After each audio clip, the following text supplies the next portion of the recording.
Hey everyone, Alex Sanfilippo here, founder of Podmatch, and I'm here to bring you the September Independent Podcaster Report. And I'll go over all the high level details real fast. If you want to actually see this report, just go to podmatch.com/report. Now, first and foremost, I always look at the top line number. This is how many we consider these actively established podcast hosts. And this is all independent podcasters. They're doing interview based podcasters, about 38,000. I'll get in that number a little bit here. Industry buzz is high. Podcaster health is low. There's a very high failure rate. We'll get into that. But listenership health is really high. And we're seeing trends of more and more people listening to podcasts faster than ever, which makes the opportunity really great for somebody who's going to stick with it. Now, the first thing I want to show you here, we actually get these numbers from Refonic, and they did something really cool that I think was, I want to highlight them for doing this. They actually, you'll notice the total number of podcasts dropped by almost 12%, which might sound crazy, kind of weird, right? It's like, why would the number of podcasts drop like that? Turns out there was a bunch of duplicates being added to Apple. I'm not calling Apple out by any means. Some people were just trying to figure out how to podcast and they accidentally create two podcast feeds. One with one episode, another one with the same episode, and then all their other episodes. So Apple will remove them at some point, right? And they're always looking for them, always removing them.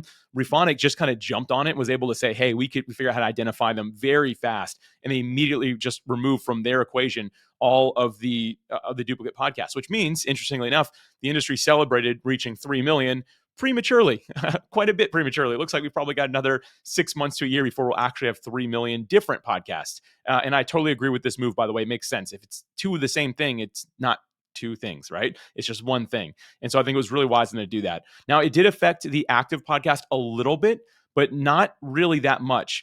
Typically, people that have duplicate podcasts, they only have a few and they're not active anyway. Some of them go back many years, but active podcasts continue to drop. As a matter of fact, there's 55,000 less podcasts right now in September than there was in June 2024. So it's a 13% drop in active podcasts.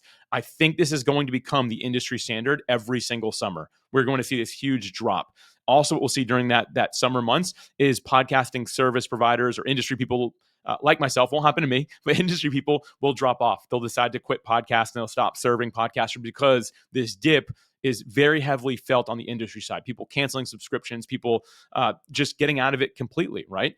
So it's important to note that, like, hey, we're going to see this potentially really negative trend happen every summer. But interestingly enough, going back to the listenership side of thing, listenership was climbing an all-time high. So the opportunity is totally there if you can stick with it as a podcaster.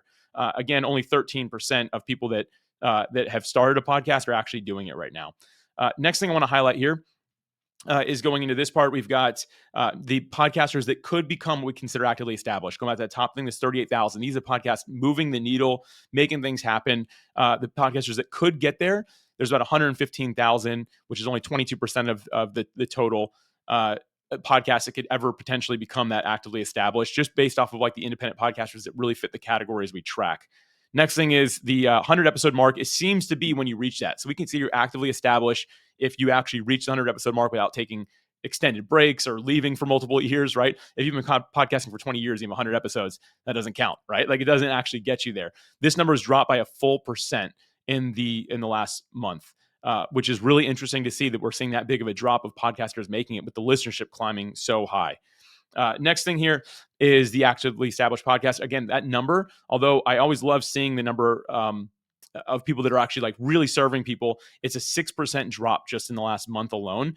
The crazy thing is that 38,000, they have 95% of podcast listenership that is beyond just like the top 1,000 shows, right? We kind of take all that out. The rest of the listeners, it's 95% are in this 38,000.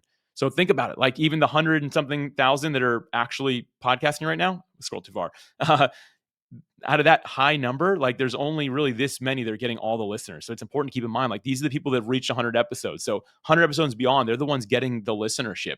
And so we want to really think about that. And it just is just over it's 1.5% basically of all podcasters are actually in this category. Important that we think about that. Podcasting, guesting health, we're seeing a drop again because of summer in the podcasts that are looking for guests. So that number has dropped. First time it's ever been lower that I've been tracking. That's been lower than actually podcasts seeking guests under 100,000. Podcast listenership continues to people seeking me guests on podcasts. Sorry, continues to climb. And right now, every day on average, about 42 people reaching out to be a guest on every single podcast. Some of them get 1,000, some of them get just one or two, right? But that's how many people are actually reaching out right now. Super important that you use a tool like podmatch.com. I'm not here to sell my own stuff, but it'll ensure that you actually get noticed as a guest, and also if you're host, that you have something you can actually use to manage this sort of influx of people wanting to be guests on your shows. Industry averages, I always find this to be so encouraging, so I always will highlight it. Thank you, Buzzsprout, for providing this information. Podcasts are not as big as you might think, right? Yes, there are the top 1,000 shows with celebrities that already have millions of people following them because they've been on movies, TV, all that stuff, right? It's important to remember that, like, that's not the rest of us. That's not really what's common. And every person who listens to a podcast is like someone sitting in a seat and you're on stage in front of them. Really important that you think about how valuable it is. And we cannot compare it to social media. You're in the top half percentile, like the top 50%, if you have 28 people listening to your each podcast episode in the first 28 days. Pretty encouraging, right? Again, think about that, people sitting in seats you on a stage. If there's 28 people in a room, that's a really valuable room for anyone to be in because you're really showing up and adding value and serving. And then the numbers continue to climb, which I find really interesting. If you're not taking this quiz and you're a podcast host, please go take it. You can go to podmatch.com/report and you hit start now. Totally free, no paywall, no upsell on anything involved in the process. And then last thing is we always like to look at the podcast hosts. They're doing a good job serving independent podcasters, helping them get to the actively established category. Buzzsprout retakes first place, and Captivate moves down to second. And then not a lot of other movements in the top 10 until you get down to Castos, is how I think you say that. They moved up 5 positions, which is pretty cool. So you can see all that here. And any questions you have on the report, we've got it all listed here below. You can extend this and learn exactly how all this works, how the data is calculated. We like to be very transparent with all of it. So that's this month's report. So thank you so much for checking out. I really appreciate it. Take care.